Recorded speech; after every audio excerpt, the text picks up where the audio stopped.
نحمدہ و نصلی علی رسولہ الکریم اما بعد۔ دوستو، آج ایسے 3 گناہوں کا تذکرہ کرنا ہے جس سے ایمان والوں کو بچنا چاہیے، اور اللہ تعالیٰ نے ایمان والوں کو حکم دیا ہے کہ ان سے بچو۔ اور یہ ایسے گناہ ہیں جو عمومی طور پر لوگوں کے اندر پائے جاتے ہیں، اور بس اوقات تو لوگ دین کی سمجھ نہ رکھنے کی وجہ سے یہ گناہ کرنا وہ اپنا حق سمجھتے ہیں، یعنی گناہ کو وہ گناہ بھی نہیں سمجھ رہے ہوتے ہیں۔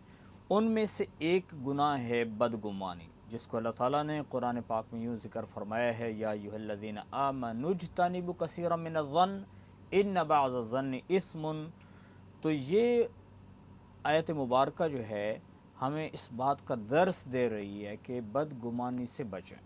یعنی اللہ تعالیٰ نے کثیر من، زیادہ بدگمانی جو ہے وہ گمان کرنے سے روکا ہے، اس لیے کہ جب انسان زیادہ دوسروں کے بارے میں سوچنا شروع کر دے گا تو اس کی وجہ سے نقصان کیا ہوتا ہے کہ انسان دوسروں کے بارے میں غلط سوچنا شروع کر دے گا۔ ان بعض الظن اثم، تو کبھی اس کو خیالات، یعنی جب اس کے دماغ میں خیالات دوسروں کے بارے میں چل رہے ہیں تو اسی کو گمان کہا جاتا ہے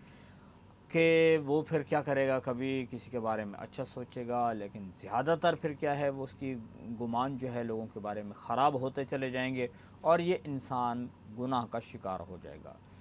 تو گمان جو ہے وہ 2 طرح کا ہے، ایک ہے کسی کے بارے میں اچھا گمان رکھنا، تو اچھا گمان رکھنا تو عبادت ہے۔ نبی پاک صلی اللہ علیہ وسلم نے فرمایا کہ حسن الظن من حسن العبادہ، یہ حدیث مبارکہ کا مفہوم ہے کہ اچھا گمان کرنا یہ بہترین خوبصورت عبادت ہے۔ تو اچھائی، اور ایک اور حدیث مبارکہ میں اللہ کے نبی نے فرمایا ظن المؤمنین خیرا، کہ ایمان والوں کے بارے میں اچھا گمان رکھو۔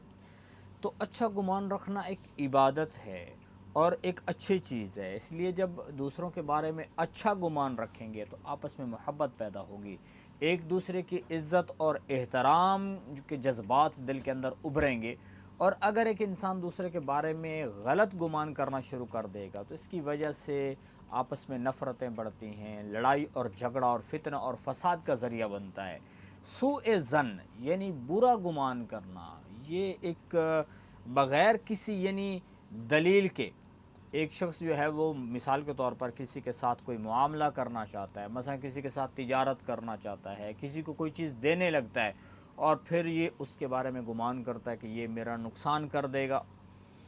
ایسے ہی یہ جو بدگمانی کا مرض ہے عام طور پر عورتوں کے اندر بھی پائی جاتا ہے، یعنی عورتیں جو ہے وہ دوسرے کے بارے میں یہ بدگمانی کر رہی ہوتی، وہ عورت جو یہ دونوں آپس میں مل کے بیٹھی ہیں، شاید کہ میرے بارے میں یہ غلط بات کر رہی ہیں،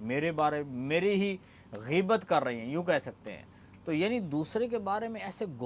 ذہن کے اندر خیالات لے کر آنا کہ ہو سکتا ہے کہ یہ بندہ جو ہے یہ میرے بارے میں ایسا کر رہا ہو، تو اس بدگمانی سے اللہ تعالیٰ نے منع فرمایا ہے۔ ایمان والوں کو اچھے گمان کی ترغیب دی گئی ہے، اور بدگمانی ایک ایسا عمل ہے کہ جو انسان کے یعنی سب سے بڑا جو اس کا نقصان ہے کہ دنیا کے اندر بھی آپس میں نفرت پیدا ہونے کا ذریعہ بنتا ہے، لڑائی اور جھگڑے کا ذریعہ بنتا ہے، اور آخرت میں تو خیر اس کی سزا ملے گی ہی۔ جیسے کہ فرمایا کہ بدگمانی کے بارے میں حدیث مبارکہ میں آتا ہے کہ بدگمانی یہ سب سے بڑی جھوٹی بات ہے۔ جیسے کہ ایک شخص جو ہے وہ کسی کے سامنے جھوٹ بولتا ہے تو ہم کہیں گے یہ جھوٹا آدمی ہے، تو کسی کے بارے میں بدگمانی کرنا یہ بھی ایسے ہے کہ یہ بندہ جھوٹ بول رہا ہے۔ تو اس لیے حدیث اللہ تعالیٰ جل شانہ کی ذات نے اس آیت مبارکہ کے اندر ایمان والوں کو دوسرے ایمان والے کے بارے میں برا سوچنے سے، بدگمانی سے منع کیا ہے، تاکہ مسلمانوں کے درمیان میں دراڑیں پیدا نہ ہوں۔ ہاں یہ الگ بات ہے کسی کے بارے میں سوء ظن رکھنے کی، اس وقت اس کو اجازت ہے کہ جب اس کے پاس کوئی دلیل موجود ہو، مثلا اس نے کسی کے ساتھ کاروبار کیا اور اس بندے نے اس کو دھوکہ دیا، تو اب یہ کیا کرتا ہے، دوبارہ اس کے ساتھ معاملہ کرنا چاہ رہا ہے، اور پھر اس کے بارے میں اس کے ذہن میں یہ خیال آ جاتا ہے کہ یہ مجھے نقصان دے گا، تو اب اس کی یہ بدگمانی جو ہے یہ یعنی وہ احتیاط پر مبنی ہوگی۔ مطلب یہ ہے کہ یہ بندہ احتیاطی طور پر اس کے بارے میں یہ گمان کر رہا ہے کیونکہ اس نے پہلے یہ دھوکہ دیا ہے، یا اس کو پتہ چلا کہ فلاں اس بندے نے دوسرے کے ساتھ کاروبار کیا تھا، لین دین کیا تھا یا رشتہ داری کی تھی، پھر اس کے ساتھ اس نے دھوکہ کیا، تو اب جب اس کو پتہ ہے، اب یہ احتیاط کے طور پہ اگر اس کے بارے میں بدگمانی رکھتا ہے تو اور اس سے بچتا ہے، تو یہ اس کو احتیاط کہا جائے گا، یعنی بغیر کسی دلیل کے دوسرے لوگوں کے بارے میں بدگمان ہونے سے بچنا چاہیے۔ اور دوسرا جو گناہ ہے وہ ہے تجسس، یعنی دوسرے کے بارے میں کیا کرنا، اس کے کام کے بارے میں ٹوہ لگانا کہ یہ کیا کر رہا ہے، جس کو اللہ تعالیٰ نے فرمایا وَلَا تَجَسَّسُوا، کہ تجسس نہ کرو، کہ دوسرے کے بارے میں، دوسرے کی زندگی کے بارے میں یعنی دوسرے لوگوں سے پوچھنا کہ یہ اس کی زندگی کیسی ہے، یا اس کے بارے میں خود اس کے پیچھے پڑ جانا، اور جس کو ہم عام الفاظ میں یوں کہہ سکتے ہیں کہ بال کی کھال اتارنا۔ تو دوسروں کے بارے میں جو ہے جاسوسی سے بھی منع کیا گیا ہے کہ جاسوسی نہ کریں، یعنی آپ یوں کہہ سکتے ہیں دوسروں کے عیب تلاش کرنے کی کوشش کرنا، اور دوسرے کے بارے میں ٹوہ لگانا کہ یہ کس قسم کے غلط کاموں میں مبتلا ہے، یہ کس قسم کے گناہوں میں مبتلا ہے، تاکہ مجھے پتہ چلے اور میں اس کو بدنام کروں، جیسے جس کو کہتے ہیں کہ پردہ دری کرنا۔ عام طور پہ لوگ ایسے کرتے ہیں، اور یہ زیادہ تر جو ہے ابھی چونکہ سوشل میڈیا کا دور ہے، تو ابھی تو لوگ خبر بنانے کے لیے ہے ایسے موقع تلاش کرتے ہیں، یعنی لوگوں کے عیب تلاش کرنے کی کوشش میں لگے ہوئے ہیں کہ کہیں پہ ہمیں ایک سٹوری ملے اور پھر ہم اس کو میڈیا کی زینت بنا کر جو ہے وہ شور شرابہ کریں۔ خاص طور پہ یہ ایسے ہی کرتے ہیں، اور پھر بس اوقات جو ہے وہ جھوٹی خبریں بھی اس کے اوپر پھیلاتے ہیں، جیسا کہ اللہ تعالیٰ نے اس سے منع فرمایا ہے کہ جب تمہارے پاس کوئی فاسق بندہ خبر لے کر آ جائے، اور سوشل میڈیا ہے یا دوسرا میڈیا، اس کو جو استعمال کرنے والے ہیں وہ بیچارے کون سے جو ہے وہ نیک لوگ ہیں، وہ تو ایسے لوگ بیٹھے ہوں کہ جن کو نیوز چاہیے، جن کو ویوز کے لیے جو ہے کوئی بھی سنسی خیز خبر پھیلانی ہے، چاہے وہ جھوٹی ہو، سچی ہو، کچھ بھی ہو، تو ان کا جو ہے وہ دین سے کیا لینا دینا ہے۔ تو اس لیے ایسے لوگ جو ہے جب وہ خبر پھیلائیں تو اس کے بارے میں بھی دوسروں کو چاہیے کہ وہ اچھے سے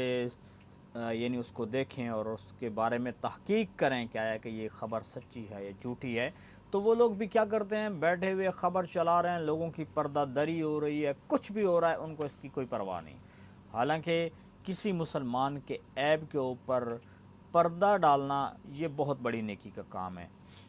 اور شریعت نے حکم دی ہے۔ اب ایک بندے نے کسی کو دیکھا کہ وہ کسی بھی گناہ کے اندر مبتلا ہے، مثال کے طور پر وہ شراب پی رہا ہے، تو اب اس کے لیے جائز نہیں ہے کہ وہ باہر جا کر جو ہے وہ شور شرابہ ڈال دے اور لوگوں کو بتاتا پھرے کہ فلاں بندہ تو شرابی ہے،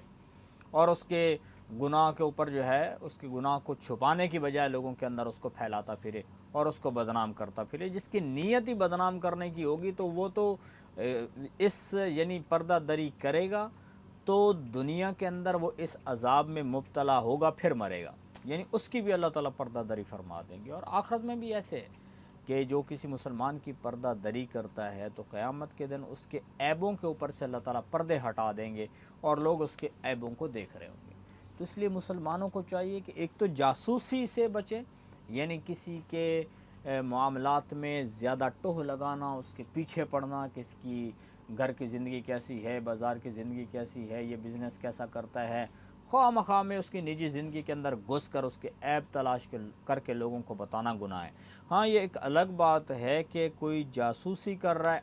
اپنے ملک کی حفاظت کے لیے، کوئی جاسوسی کرتا ہے اپنے اولاد کی حفاظت کے لیے، کوئی جاسوسی کر رہا ہے اپنے کاروبار کی حفاظت کے لیے، یعنی اس نے بہت سارے لوگ رکھے ہوئے ہیں جو اس کے کاروبار کو سنبھال رہے ہیں، کام کر رہے ہیں، پھر وہ ان کی جاسوسی کرتا ہے کہ کہیں ایسا نہ ہو کہ مجھے نقصان نہ دے دے، تو اس میں کوئی حرج نہیں ہے۔ ایسے ہی اگر جو ہے ایک یعنی ملک کے حفاظت کے لیے لوگ کیا کر رہے ہیں، دوسرے دشمن کی جاسوسی کر رہے ہیں، تو یہ تو بلکہ عبادت ہو جائے گا، اس کے اوپر تو ان کو اجر ملے گا۔ تو ایسے ہی یعنی جس طرح سے بات میں نے کی ہے کہ گمان دو طرح کے ہیں، کہ اگر کوئی اچھا گمان کر رہا ہے کسی کے بارے میں